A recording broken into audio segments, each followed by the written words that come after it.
ఈరోజు నెల్లూరు సిటీలోని 44వ డివిజన్లో ఇక్కడున్న టీడీపీ కార్యకర్తలు అలాగే స్లేవ్ భాషలతో కలిసి ఇంటింటికి వెళ్ళి ప్రచారం చేయడం అన్నది కొనసాగిస్తున్నాము. మీకు తెలుసు, గత 3 నెలలుగా ఈ 44వ వార్డ్ని నేను పర్టికులర్గా అడాప్ట్ చేసుకొని మరీ తిరుగుతున్నాను. ఇక్కడున్న 2000కు పైగా ఇళ్ళని ఆల్రెడీ కవర్ చేశాము. అయితే ఈరోజు ప్రత్యేకంగా నేను మీ అందరి ముందు మాట్లాడబోతోంది నిన్న రిలీజ్ అయిన టీడీపీ మేనిఫెస్టో మీద. మనందరికీ తెలుసు, ఆల్రెడీ సూపర్ 6 పథకాలతో చంద్రబాబు నాయుడు గారు ఆల్రెడీ మ్యాచ్ విన్ అయిపోయారు. అట్లాంటిది నిన్న రిలీజ్ చేసిన మేనిఫెస్టోతో వరల్డ్ కప్ కొట్టబోతున్నారు. ఖచ్చితంగా ఈ ఎలక్షన్లో విజయం అన్నది టీడీపీదే. అన్ని అంశాలు చర్చించడానికి మనకంత సమయం లేదు కాబట్టి 3 పాయింట్స్ని స్ట్రెస్ చేస్తూ నేను మీ అందరి ముందు ఈరోజు మాట్లాడదలుచుకున్నాను. మొదటిగా వస్తే, అందరూ ఈరోజు బాధపడేది నిత్యావసర వస్తువుల యొక్క ధరలు పెరిగిపోవడం వల్ల. అయితే వాటిల్లో ఒక ప్రాబ్లమ్ని ఆల్రెడీ సూపర్ 6 పథకాలతోనే సాల్వ్ చేశారు. అది 3 గ్యాస్ సిలిండర్లు సంవత్సరానికి ఫ్రీగా ప్రతి ఇంటికి ఇస్తామని టీడీపీ ప్రభుత్వం ఆల్రెడీ ప్రామిస్ చేసింది. దాంతోపాటు నిన్న మేనిఫెస్టోలో చెప్పింది ఏంటంటే, అందరూ ఎలక్ట్రిసిటీ బిల్స్ బాగా పెరిగిపోయినాయి, మల్టిపుల్ టైమ్స్ పెంచేశారు, చెప్పకుండా పెంచేశారు అనేసి అందరూ బాధపడుతున్నారు. అవి తట్టుకోలేక చాలామంది లైట్లు ఈ సమ్మర్లో ఈ వేడిలో ఫ్యాన్లు కూడా వేసుకోకుండా పాపం వాళ్ళ ఇళ్లల్లో ఉంటున్నారు. అలాగే నిత్యావసర ధరల్లో ఇంకొకటి బాగా పెరిగిపోయింది పెట్రోల్ అండ్ డీజిల్ ధరలు. అవి కూడా ఎట్లయినా తగ్గిస్తామని వాళ్ళు ప్రామిస్ చేశారు. అలాగే రెండో అంశానికి వస్తే, మనందరికీ తెలుసు, నిరుద్యోగంతో ఎంతోమంది కృమిలిపోతున్నారు. సో ఉద్యోగ విషయాలకు వస్తే, మొదటగా మనం చేయాల్సింది, ఆల్రెడీ ఉద్యోగం చేస్తూ సిన్సియర్గా ప్రతి మంత్ పనిచేస్తున్న వాళ్ళందరికీ ఖచ్చితంగా నెల 1వ తేదీన శాలరీస్ వచ్చేటట్టు చూస్తామని టీడీపీ ప్రభుత్వం నిన్న మేనిఫెస్టోలో ప్రామిస్ చేసింది.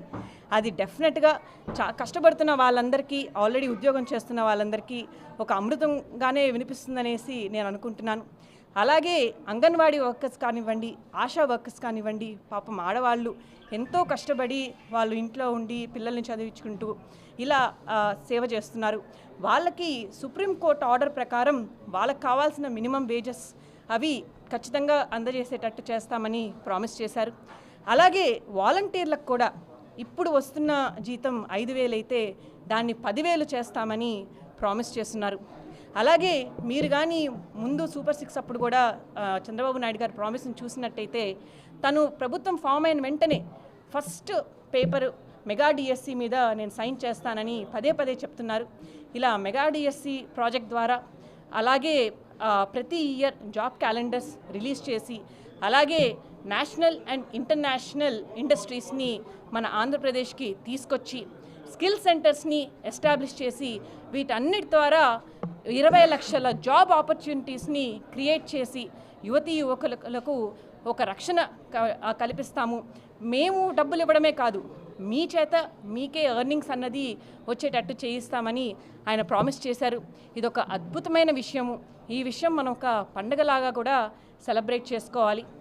అట్లాగే మీరు కానీ మూడో విషయం, పెన్షన్ల విషయానికి వస్తే, అందరూ ఈరోజు 3,000 పెన్షన్ కోసం ప్రతి మంత్ ఎదురు చూస్తున్నారు వృద్ధులు. కానీ ఆ 3,000 పెన్షన్ కూడా వాళ్ళకి ఏదో ఒక విషయంలో సాకులు చెప్పి, మీ కరెంట్ ఎలక్ట్రిసిటీ బిల్లు ఎక్కువైందనో, లేకపోతే మీకు సొంత ఇల్లు ఉందనో, అలాంటి పిచ్చి రీజన్స్ చెప్పి వాళ్ళకి ఆ 3,000 కూడా ఇప్పించట్లేదు. కానీ చంద్రబాబు నాయుడు గారు ఈ 3,000 కాదు, 4,000 పెద్దవాళ్ళకి, 60 ఏళ్ళు దాటిన వాళ్ళకి పెన్షన్ ఇప్పిస్తామని చెప్పారు.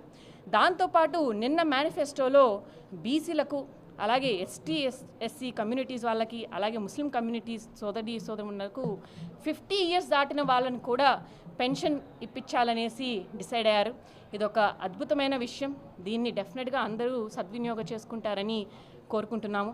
అట్లాగే ఎవరైతే ఫిజికలీ హ్యాండిక్యాప్డ్ ఉంటారో వాళ్ళకి 6,000 రూపాయలు పెన్షన్ ఇస్తామని ఆల్రెడీ డిక్లేర్ చేస్తున్నారు. అలాగే ఎవరైతే క్రానిక్ డిసీజెస్ అంటే కిడ్నీ డిసీజెస్, థాలసీమియా అట్లా ఎక్కువ రోజులు ఉండే ప్రాబ్లమ్స్, హెల్త్ ప్రాబ్లమ్స్తో సఫర్ అవుతారో వాళ్ళకి 10,000 రూపాయలు పెన్షన్ ఇస్తామనేసి ప్రామిస్ చేస్తున్నారు. అలాగే పూర్తిగా 100% ఫిజికల్లీ హ్యాండిక్యాప్డ్ వాళ్ళకైతే పర్ మంత్ 15,000 రూపీస్, 15,000 మనం పెన్షన్ ఫామ్లో ఇస్తామనేసి ప్రామిస్ చేస్తున్నారు. అలాగే మీరు కానీ చంద్రన్న బీమా పాలసీ చూస్తే దానిలో ఎన్రోల్ అయిన వాళ్ళందరికీ ఎవరైతే అన్ఫార్చునేట్లీ న్యాచురల్గా చనిపోవడం జరుగుతుందో వాళ్ళ ఫ్యామిలీస్కి 5 lakh రూపీస్ 5 లక్షల రూపాయలు ఇన్సూరెన్స్ కింద ఇస్తాము చంద్రన్న బీమా కింద అని ప్రామిస్ చేశారు. అట్లాగే ఎవరైనా అన్యాచురల్గా అనుకోని సంఘటన వల్ల చనిపోతే ఆ ఫ్యామిలీస్కి 10 లక్షల రూపాయలు ఇన్సూరెన్స్ కింద ఇస్తామని ప్రామిస్ చేస్తున్నారు. యాజ్ ఎ సెడ్, మనం అన్ని పాయింట్స్ డిస్కస్ చేసుకునే అంత సమయం మన దగ్గర లేదు. డెఫినెట్గా ఈ కొన్ని పాయింట్స్తోనే అందరూ చాలామంది ఊపిరి పీల్చుకుంటున్నారు ఆంధ్రప్రదేశ్ ప్రజలని నేను అనుకుంటున్నాను. డెఫినెట్గా నేను ఇందాక చెప్పినట్టు సూపర్ 6తో ఆల్రెడీ మనము మ్యాచ్ అన్నది గెలిచేసాము.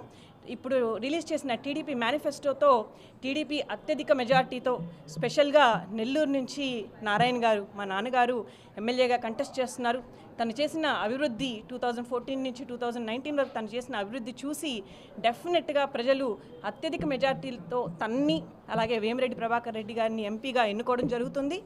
నెల్లూరుని కంట్రీలోనే స్మార్ట్ సిటీగా వాళ్ళు తీర్చిదిద్దుతారని నేను నా నమ్మకం వ్యక్తం చేస్తున్నాను.